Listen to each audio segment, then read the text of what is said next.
Olá, caros amigos, tudo bem com vocês? Hoje nós vamos falar de um assunto que a gente está cansado de falar aqui, Isaías 7:14.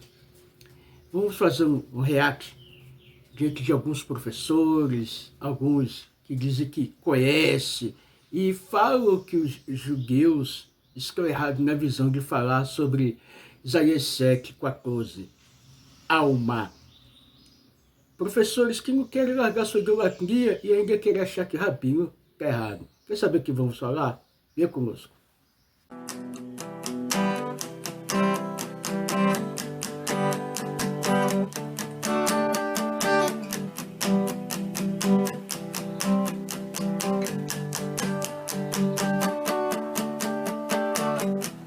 Estamos num tempo limiar,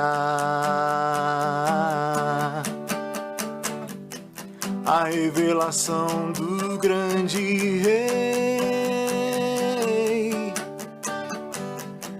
e a luz do eterno brilhará, e todos os povos vão reconhecer. Caros amigos, vamos falar aqui de Isaías 7:14, a ligação, gente, dos missionários, dos messiânicos, dos cristãos e de alguns professores que querem alegar sobre Jesus, sobre Yeshua, que nasceu de virgem. Gente, já nos cansamos de falar aqui e fizemos vídeos, vários vídeos, mas vamos de novo fazer um react diante dessas pessoas que pegam filmagem dali, pegam filmagem daqui. Você diz professor, bate com o rabino, ninguém bate com o rabino, diz que o rabino ainda está errado. Vamos lá, gente. Meu nome é Cláudio César dos Santos, sou emissário do Movimento Bem no Brasil, na cidade de Nova Friburgo, e eu sou dos caras do Rio de Janeiro. Trabalho com o apoio do Rav, Yaakov, grandes caras e no Morango pelo Márcio Braga. Bom, gente, aqui eu tenho visto ultimamente, né, um tal de um professor aí, que eu não quero falar o nome, falando que rabino tem medo de certas condições, certo isso, aquilo, e judeus têm medo de saber a verdade. Será, gente? Rabinos que conhecem o hebraico, conhecem a tradição que foi passada, né, de geração em geração, até a compilação do Talmud, até esses dias. Será? Vamos entender bem, gente. Vamos ser lúcidos. Eu fui durante 30 anos cristão, tá, gente? Passei pela Beit Chama, que era o judeu messiânico, depois deixou de ser judeu messiânico, e hoje rejeitaram Yeshua, tá? Rejeitaram Yeshua, meu líder na época rejeitou Yeshua, Jesus, pelas contradições da Brit Hadashah, que é trocar 6 por meia dúzia da Bíblia, qualquer Bíblia cristã. Vamos lá, e ainda tem gente que é professor, fica fazendo live com o rabino dizendo que os rabinos estão errados, não sei o que, não sei o que, não sei o que, gente. É falta de lucidez, né? Vamos lá. Os missionários, esses professores, né, que ficam debatendo com o rabino, ficam alegando que o Messias nasceria de uma virgem, suposto cumprimento de Mateus 1:23. Os evangelistas Mateus e Lucas afirmam que Jesus, Yeshua, nasceu de uma concepção virginal. Marcos e João nada dizem a respeito. Mateus tenta provar que Jesus Yeshua foi concebido por uma virgem fazendo uso de Isaías 7:14. Vamos lá. Para começo de conversa, tá, gente? As diferenças entre as fontes, Isaías 7:14 e a citação de Mateus 1:23, são gritantes. É um absurdo, tá, gente? É um absurdo. Vamos lá. Será de grande utilidade analisar aqui ambos os contextos, tá? E idiomas originais. 7:14. Ine a alma hará veioleget bem vecará chamou Immanuel. Eis que a jovem engravidou, está gerando filho e chamará o seu nome Immanuel. Bem diferente da versão cristã, né, gente? Da Brit Hadashah e do que os professores atuais estão alegando sobre Jesus e Yeshua, né? que na verdade é Yeshua, é o Amanza, e temos duas versões para ele, então nós podemos contestar, tá, gente? O Talmud, a Torá não erra, o povo judeu não erra. Quem erra é você, professor. Ou professores que se acham sábios e ainda querem debater com o Rabino. Esta é uma tradução literal do original hebraico. Concordo com esta tradução, a BMD, Bíblia Mensagem de Deus, parcialmente, e a JPB, Jewish Press Bible, em inglês totalmente. Vejamos agora como citou Mateus esta mesma passagem em seu texto grego, Mateus 1-3. Vamos lá. Igo eparquenos engasni exei kai keksekai. Uion kai kalesousim to onomá. Autor Emanuel. Diz que a Virgem concebeu e dá luz a um filho e chamará o seu nome Emanuel. Olha as diferenças gritantes, tá, gente? Gritantes do texto, tá, gente? A gente tem como falar gritantes. Ah, mas se alguém for falar, mas a palavra serve para virgem também. Nesse contexto aqui judaico, não, tá, gente? Vamos ser sinceros, fui cristão durante 30 anos, fui missionário, fui pregador, tá, gente? Enganei muita gente, pare de enganar. Pare de enganar, pare de iludir as pessoas, seja sincero, né? Porque você está enganando você mesmo e levando muitos aos erros. E achando que vai convencer judeu, ainda debatendo com judeu. Pelo amor de Deus. Pense, calcule, né, professores? Calcule. Ou pseudos professores, porque enganadores são pseudos professores. E como nós sabemos, o judaísmo não quer mudar ninguém de religião. Porque para a humanidade existem as leis que fazem a humanidade se aproximar de Hashem, que é uma aliança que nunca foi rompida, como nós sabemos que a Torá foi dada no Monte Sinai. E a aliança noética nunca foi rompida, pelo contrário, só foi confirmada. E não é vergonha não, gente. São papéis no mundo. Vamos lá. E tem gente querendo roubar o papel do povo judeu, né? Isso é guezo, isso é roubo, isso é ladrão. Vamos lá. As diferenças. O que o contexto original de Isaías diz ser uma jovem, Mateus transforma em virgem. O texto hebraico de Isaías define o sujeito da sentença pelo uso do artigo rei, ha. O texto grego de Mateus também usado pelo artigo re, fica claro, então pelo uso do artigo definido em ambos os textos, que a pessoa a que o texto se refere era já conhecida, que tratava de uma pessoa que já vivia nos dias de Isaías, quer dizer, a jovem concebeu. O profeta Isaías estava falando seguramente de alguém de que todos ao seu redor já conheciam. Compare, uma jovem, qualquer uma, né? Vamos lá. Poderia ser qualquer jovem, inclusive com possibilidade de um cumprimento futuro, mas o texto original não diz, como vimos, uma jovem, mas sim a jovem. O artigo realista definiu a jovem. E você, professor, quer debater com rabinos, igual eu já vi debate com o rabino Mihal, ou com o rabino, por favor, para. Vamos lá, olha o artigo aí, e vamos a fundo ainda, tá? Vamos a fundo. Vamos lá, gente, vamos lá.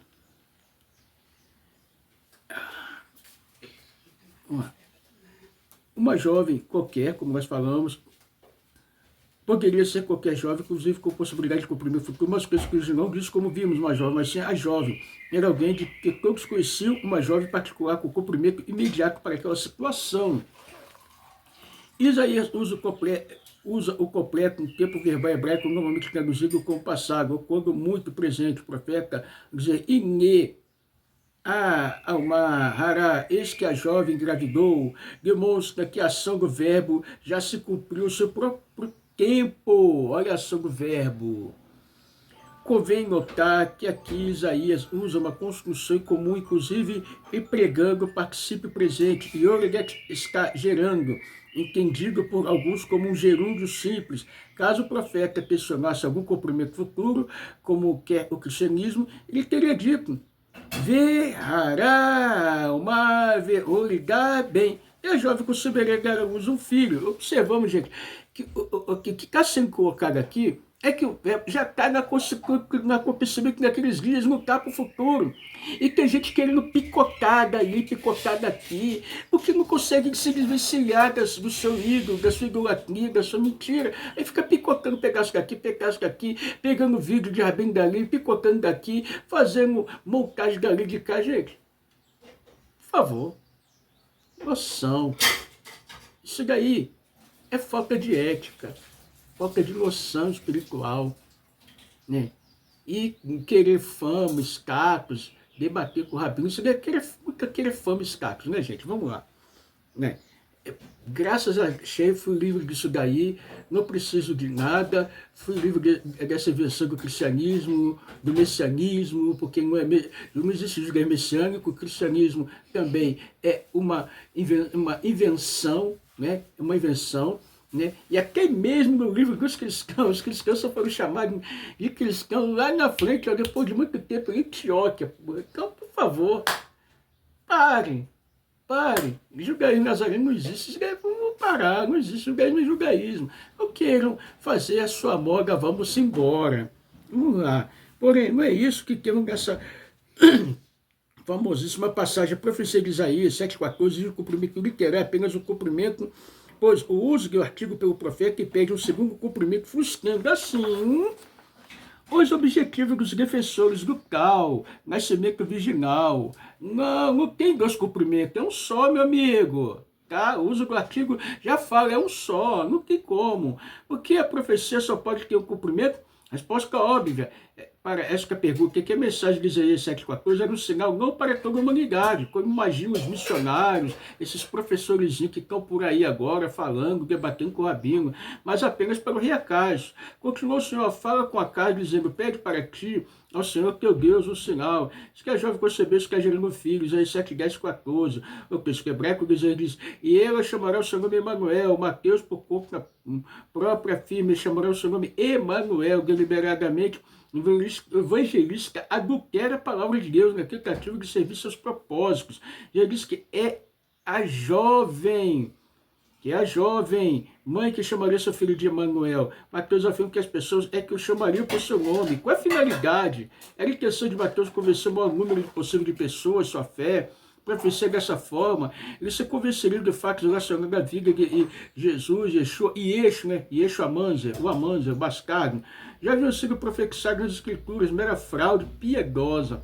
Como vimos anteriormente na citação do original acima, Jesus usou o termo hebraico alemar em seu texto do capítulo 7, 14. Ocorre que esta palavra jamais significou virgem, como que é o cristianismo, especificamente na conhecida citação em Mateus 1, 23. Veja como obra cristã define o vocábulo alma.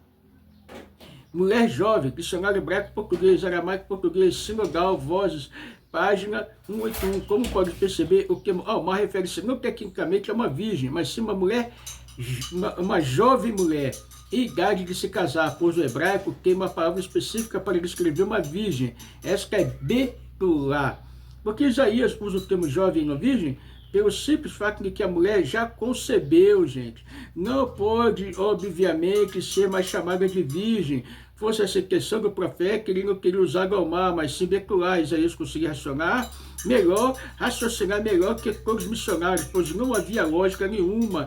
Virgem concebendo, e sendo mesmo após a concepção, ainda tratada como virgem. Uma obra cristã aqui que não tem como, né, gente? Não tem como. Nós podemos averiguar isso daí, né, gente? E sabemos que Isaías jamais ia desfazer de tudo que Moshe Rabbeinu falou, Josué falou, os outros profetas. Jamais, tá, gente? Então vamos lá. Pois o mesmo Senhor lhe daria um sinal. A jovem que está grávida dará à luz um filho e porá nele o nome de Emanuel. Até porque quem canonizou o livro de Isaías e colocou lá no canon judaico foi quem? Foi Esdras, o pessoal da grande assembleia. E eles não colocariam, se Isaías tivesse feito uma besteira de colocar essa mulher como virgem, essa passagem como virgem, essa besteira, não estaria ali, porque seria heresia contra o judaísmo. Tá, gente? Vamos lá. Cabeça no lugar, né? Vamos pensar. Entretanto, a mesma versão traduz da seguinte forma, Mateus 1:23. A virgem ficará grávida e terá um filho que receberá o nome de Emanuel. É óbvio que os autores dessa versão sabem muito bem que Mateus está citando Isaías 7,14. Portanto, se compararmos os textos lidos na mesma versão, podemos nos surpreender com as diferenças. A mais gritante, a jovem que está grávida, tempo presente. Isaías 7,14 passa um toque de mágica e de fraude a ser virgem, que ficará grávida tempo futuro. Vemos aqui toda a desonestidade intelectual dos eruditos missionários e dos de hoje também chamados professores, né, teólogos, assim por diante. Falta de caráter. Vejamos agora a prova definitiva que Elmar não se viu virgem. Salomão disse que há 4 coisas que ele não conhecia: o caminho da águia no céu, o caminho da cobra na penha, o caminho do navio no meio do mar e o caminho do homem com uma virgem, Provérbios 15:19. Essa é uma das muitas versões cristãs que temos hoje em dia dessa passagem, qual é incomum entre essas 4 declarações do sábio de Israel. Note, a águia, quando voa no céu, não deixa sinal algum. Ela passa, e não podemos dizer, aqui a lei escreve, a cobra, quando passa sobre uma pedra, penha, também não deixa sinal algum. É impossível dizer que o réptil passou por ali. Igual forma, o navio, quando passa também, não deixa sinal algum. As águas se fecham, na sequência, nada pode ser evidenciado. E quanto ao caminho do homem com uma virgem, é claro que temos aqui uma metáfora, falando do relacionamento íntimo do homem com uma mulher. Se até não soubesse que a passagem, na maioria das versões cristãs, estiver correta, será que ela faria sentido? Será que o caminho do homem com uma virgem não deixaria sinal algum, tal como ocorre com a águia no céu, a cobra na penha e o navio no mar? Sim, há algo de errado com as versões cristãs, que traduz a última palavra desse verso, Provérbios 15:19, como virgem, pois é evidente que o relacionamento do homem com uma virgem deixa sinais, no caso, rompimento do ímen. O fato aqui é que Salomão não usa a palavra hebraica bekulá, mas sim alemá. Veja o original, vamos lá. Xoxá, remanifleu, mimeni verba, oigati. As coisas são maravilhosas, 4 não conheço. Guerreira Nexep, Xamai Guerreira Nahash, Alequissu, o caminho da águia no céu, o caminho da serpente na rocha. Guerreira, Velevian, Veguerre, Vebalma, o caminho do navio no meio do mar, o caminho de um homem com uma jovem. E agora, será que o texto faz sentido? Sim, pois a palavra alma não descreve a condição sexual, necessariamente, se refere a sim, mas a idade da mulher, por isso deve ser traduzida como jovem. Vemos então que as 4 declarações de Salomão agora faz sentido, tal como a águia no céu, a cobra sobre a penha, o navio no mar. Relacionamento íntimo de um homem com uma jovem e não com uma virgem, também não deixa sinais. É óbvio que aqui Salomão não estava pensando uma virgem, caso contrário, teria usado a palavra betulá, e suas palavras não fariam mais sentido. Vamos continuar aqui, gente. A explicação de Isaías 7,14, já que, como vimos, a interpretação cristã de Isaías 7,14 não faz sentido, tratando-se, obviamente, de uma manipulação, várias perguntas surgem. Quem é a mulher jovem a quem o texto se refere? Quem é o Manuel? E por que o texto diz a jovem engravidou e concebeu usando o tempo passado, sendo que essa profecia foi dada por volta de 742 antes da Era Comum? Bom, vamos responder aqui a pergunta.